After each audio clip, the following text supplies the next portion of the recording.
welcome to another episode of Artist Survival Tactics. With me, your host, Preston Asevedo, artist extraordinaire. So in this episode, I want to go over different ways to help you make your artwork work for you. Like, the goal should never be to create an original piece of art and immediately sell that original piece of art. The goal should be to create an original piece of art and make as much money off of that piece of art that you can without selling the original. If the original sells, a fellow artist explained it to me like this. He was like, make prints and other pieces of merchandise of your work and only depend on those things selling for you. And if the original sells, consider that a nice cherry on top of that sundae. It's a nice burst of cash at the end of the day, like a bonus. And it's a pretty wise statement, because that way you're not selling your artwork for basically nothing and in hopes of getting rid of it so you can have a little bit of money. So today I want to go over this. So here's two pieces of original artwork that I did a while back. Both of them are acrylics and watercolor on masonite. And then I go ahead and seal them with some varnish. In fact, they still kind of smell like varnish. So anyway, con season is starting back up. Also, my website is being constructed as we speak, and I made prints of both of these pieces. Here are the prints. Oops, wait, that one's upside down. Okay, just to do a side by side, like this is one of my favorites, by the way. So you see, I like to make, whenever I make prints of my work, I like to make it pretty big, like 13 by 19, but I've seen people do like 11 by 17 and also do any like 9 by 12s, you know? So what I do when I sell these, I sell them for like 30 or 40 bucks a piece for the print.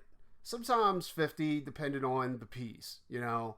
And they sell pretty well. Like, it's not a hard thing to sell prints, because not a lot of people have the money to buy the original. And you don't want to just sell that piece of art once. You want that piece of art to work for you. And make as much money as you can off of it. So anyway, it's not just limited to prints. And I would also advise you not to go ahead and use a third party to do your prints. Like with other merchandise, like t-shirts, phone cases, and different things like that, I do use a third party to go ahead and do this. Because one, I don't like stocking up on t-shirts or any type of merchandise, with the exception of prints, because prints are easily stored away. And there's a lot more cost and overhead when it comes to doing t-shirts, phone cases, and things like that. Where prints, the overhead is very, very minimal, but the payoff is incredibly good. So there's a few places I use to go and get my prints done. To be quite honest with you, when it comes to t-shirts and other forms of merchandise, what I do is I just drop it. I use TeePublic, right? And I just put up all my work on TeePublic and forget about it. And when it sells, it's a nice, like, I make maybe around 150 bucks a month on TeePublic. Maybe. I mean, it's up in the air. Sometimes it's, it might be like 30 bucks or something like that. But like, I don't have to lift a finger to make that money. And it just appears in my PayPal. So yeah.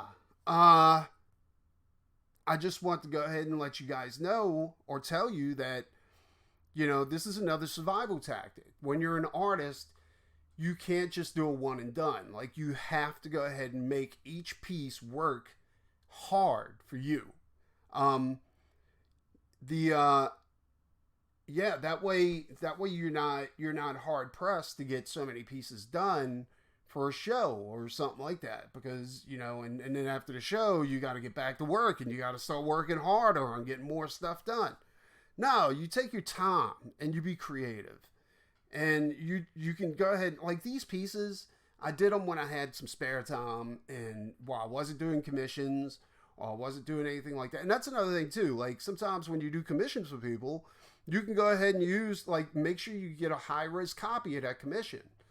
Because like, when I say letting your work hard for you, like eventually you may get enough work built up where you want to put out an art book or something like that, and that's another way the artwork works for you. Like, these are all different ways for you to make money long term off of one piece of artwork. This piece right here took me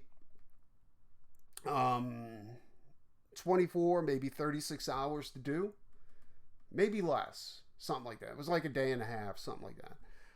Anyway, and I've made a good amount of money off of this piece. So far, and keep in mind, I still have the original. I haven't sold the original. I've made maybe $1,000 off of that piece, and I haven't sold the original. I haven't licensed this piece out to anybody either. And that's another way you can make money off of your original art. Like licensing it out as a cover or something like that. When I say license, it's kind of like what Frank Frazetta did in the beginning. He never sold his original pieces. He went ahead and he kept his originals, and he kept the rights to his originals. And he went ahead and he licensed the artwork out to whoever wanted to use it for a book cover or anything like that. That's why you see some of Frank Frazetta's Conan pieces, like not just on comic covers or magazine covers, but also on novels, and it's, or novellas. And it was a really, really smart thing to do on Frank's part. And then, learn from your elders. Like, that's one guy that I definitely learned from. One piece of art can work extremely hard for you if you go ahead and you do it right. Early on, I did not do it right, but we all have to learn. So it's going to be the end of this video. Like, share, and subscribe if you like what I'm putting out there. And be sweet and stay wicked, and I'll talk to you soon. Out of here.